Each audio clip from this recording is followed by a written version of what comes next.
there's plenty of marketplaces, right? So there's empireflippers.com. There's sites that people basically list their sites. They're pre-vetted. They're based off categories and types. So you would look for an Amazon affiliate site, and you're looking for the category that you're in.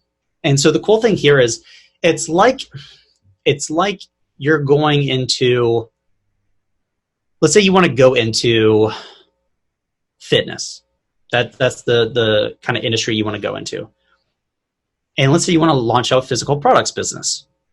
What happens when you buy 30 gyms and you replace all the supplements that were in there with your supplements?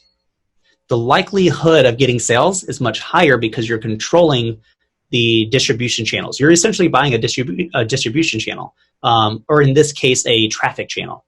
So, going back, if we're going to launch, let's say, a grill thermometer, what happens when we buy 2 to 3 sites that get, let's say, 3,000 unique hits per day between all three? So each one gets 1,000.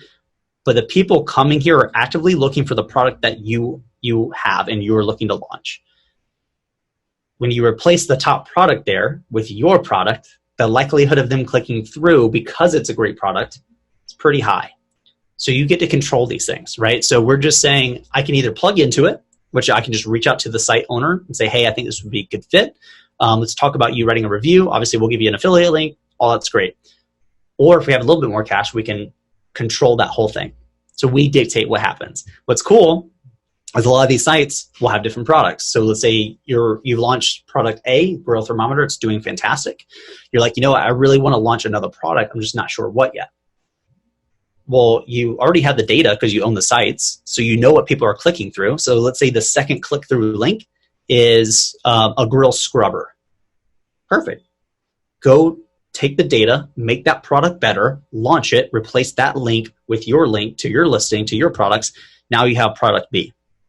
So it's using data to make smarter decisions, but you're purchasing access to a traffic channel, to the data, all this good stuff. So it's taking out a lot of the guesswork for you. That's what's interesting here. Is it more expensive? It can be. It depends on how large the site is.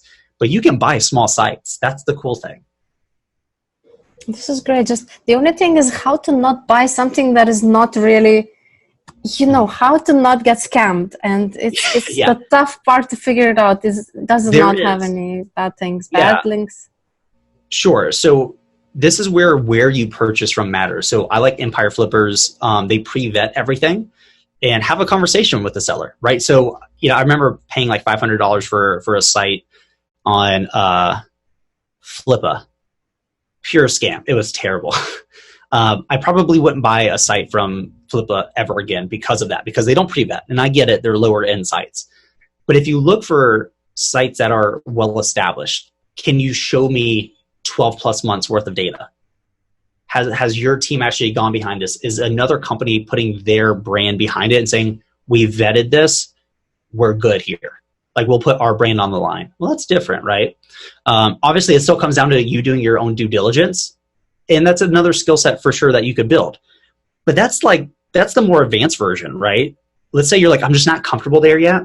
Cool. Just do the outreach part, right? Just get those links first, get comfortable with the mechanics there so that you can start to understand. So you're still going to get the value, but you're starting to understand the mechanics of those sites and how they work.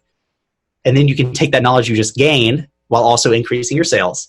And then say, you know what, this is actually one, I've been working with the brand owner.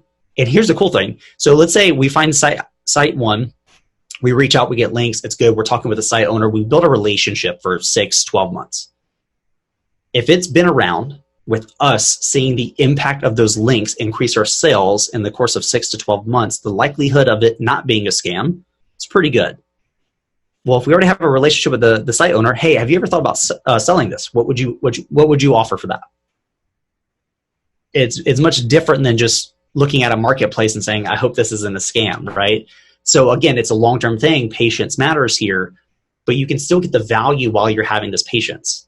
And then eventually you're like, you know what, this is a good site. I've pretty much vetted it pretty well. Let's go ahead and do some, more deeper due diligence here. And let me just take it off your hands. Or, hey, let me take this over. You keep 25% because I want to keep growing this thing. You keep 25% of that site in terms of equity. I take on 75%. So they still have some stake in that. So they're probably not going to scam you, right? It kind of depends. So there's so many different ways you can kind of structure that. And by the way, you can still use debt on stuff like that too. So if you want to buy those, you can do what's called a leverage buyout. So you basically put down, let's say 30, 40, 50%, and then you leverage the rest. And again, this is an asset you're purchasing that is making you money over here on the site and with your Amazon business. I think you can service the debt pretty well. This is great. And then you could use the display ads in there as well, and then see which ones are converting, and then keep getting that data. Oh, this is very, very neat. You can buy a second one, and then you can buy a third one. And here's what's cool. When you go to sell your business, you're not just selling an Amazon business. You also have 3 traffic generating sites that are perfect, that you can bundle up and do what's called a roll up. Although this is not like a traditional roll-up, but you basically package all these, in this situation would be 4 assets. So your valuation for your business is going to be much higher. Because sometimes on Amazon, I find these products that are like, one of them stands out and huge number of reviews and huge sales, but all the copies, the white label stuff is like nothing. And then you think, where does the magically everybody is getting just this? Well, because if you Google that product, it has so much presence off of Amazon. And I guess this is a good thing also. You could have your own traffic source in this. It's awesome. Yeah, I mean, you can build one yourself, which I'm not a huge fan of doing because it's going to take way more time. But there's so many ways to approach growth. I'm always a fan of how can we start growth now without paying money, and then use the profits from that growth to then be able to do the more advanced stuff like buying the site. Because you might be able to buy the site for cash because of the links that you utilize first to increase revenue, right? And so that's why I like bootstrapping, because it forces you to ask interesting questions and to find innovative answers that other sellers are not willing to do. And by the way, this is not a hard thought experiment that we just did together, right? It's just thinking differently. And if you can apply it the correct way and execute on the stuff we just talked about, a lot of things can change, dramatically. Because you use Google search operators, so the quotes. Okay. Then you would type Amazon affiliates, because you want this to appear on the site 100%, like in one word after the other, and then you would type dash site column Amazon.com. This because you want to remove Amazon.com from the results, because it's going to show up all the time. So this way you find blogs that are, because when people are promoting through Amazon affiliates, they have to they have to have a disclaimer on the website that they're getting compensation from those things. It's like in the Amazon affiliate guidelines.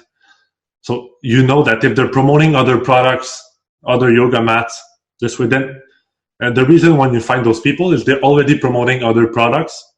So you just want to make it more like a better incentive to actually promote you versus others. And you can find niche websites. For example, we sell a product that's like $350, and there are other websites that are resellers of that product, not our product, but other brands. So we go and say, if you sell, for every product that you sell, we're giving you a commission. So we like to to use this concept, because it works. People are a lot more motivated. If I sell your brand, I get 15%. If I sell the other one, I get 2%, 3%. So we got a lot of people promoting us in YouTube videos, on their channel, etc. because of that. One thing we've been playing around with, testing a lot lately, and this is kind of an interesting framework that I like to talk about because I feel like it's not used as much, and that's really to go out into other industries and find what's being done that may not seem related, but then try to make it work in our industry or in your industry. And so what we kind of realize is, there's a thing in SEO called link building. So you reach out to sites that are a good fit, and you say, hey, I have a article here. It's fantastic. Can you link to us? And that's a good strategy. If we kind of refactor that and put that into selling on Amazon, we can kind of re-engineer it to fit a physical products business. So what we've been testing is let's find those Amazon affiliate sites and then do that same strategy of reaching out for those links. And what these sites will do is essentially build out a full review of your product and link to you. The cool thing here, though, is that you have traffic sources built in. So these sites are already optimized for specific keywords, especially buying keywords. And so if you can essentially connect those sites to your listings, you have immediate traffic. So whether you're doing, not necessarily retail arbitrage, but wholesale, private label, things of that nature, this strategy can work really, really well to immediately start plugging into traffic channels. Traffic, because of their sites and because there's links to your listing, they get paid affiliate commission for everything that they sell. Oh, right. And so you're kind of taking advantage in a good way, this unique opportunity where they're actively looking, these site owners, they're actively looking for new products to review that fit the category of their site. So as an example, it might be a grilling website. And so all they do is review grilling products. And you might release I'm not sure, I'm not a big grilling person, but a new grilling product, right? Let's say it's a grill thermometer as an example. Well, that might be a good fit for that site owner to write a review on, get it to rank for that specific keyword, and then you're the main product being featured there, and then they link back to your Amazon listing, which then sends that traffic of buyers to click through and then purchase your inventory. Then this is also why I like the strategy I mentioned earlier, which is either partnering with affiliate sites that when people land there, they are actively looking for the best grill thermometer. And so the likelihood of them clicking through and purchasing is much higher than you catching them cold. Another strategy, you can buy these sites, right? So let's say you're starting a brand in that niche, right? In grilling, outdoor stuff. Cool. Go buy a handful of those sites for, 10, depending on how much cash you have, maybe $100,000, and use those to control traffic going to your site, right? So you can still break out the cost per, the cost to acquire per user based off the cost of acquiring those sites, which may or may not make sense.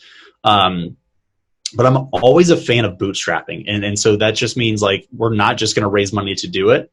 We're only going to raise money when I know I have a predictable system that I can just plug more cash into it and extract more value. So doing things that are free or giving up something, maybe that's an affiliate structure, makes a lot of sense in the early days to give you revenue to then be able to have the actual cash yourself to go spend on those things, right?